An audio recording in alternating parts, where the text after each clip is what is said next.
Meanwhile, preparations for the U.S. North Korea summit are also quickly picking up steam. President Trump made several comments on the issue Tuesday, but the White House had to clarify that he did not mean to indicate that he had already spoken directly with Kim Jong-un. Lee Ji-won has more. Tuesday's headlines were filled with claims that U.S. President Trump had direct talks with North Korean leader Kim Jong-un. The news came after Trump smiled and answered yes when asked by a reporter if he had spoken directly with Kim. Trump was asked a question during the first day of two-day summit with the Japanese Prime Minister Shinzo Abe at President Trump's Mar-a-Lago resort in Florida. While that would have been a major development if it were true, White House Press Secretary Sarah Sanders soon clarified that the talks were not with Kim directly. What has been confirmed is that the U.S. did engage in direct talks with the North at extremely high levels, according to President Trump, but he did not specify which senior officials from Washington and Pyongyang have talked.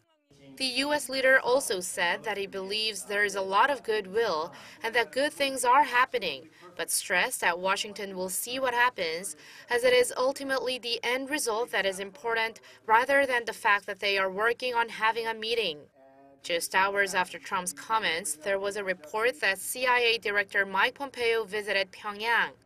Citing two people with direct knowledge of the trip, the Washington Post said the CIA chief went to Pyongyang over the Easter weekend to meet Kim Jong-un as Trump's envoy in an effort to lay the groundwork for the much-anticipated North Korea-U.S. summit.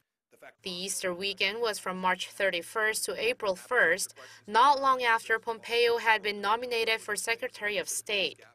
This would make Pompeo one of the most senior officials known to have visited Pyongyang in recent years, following the nation's intelligence chief James Clapper in 2014. But the CIA and the White House declined to comment on the matter.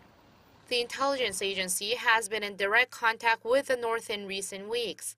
Multiple sources, including CNN and Reuters, reported that CIA and State Department officials are communicating with the North through back channels to plan for the summit, which is expected to be held in late May or early June.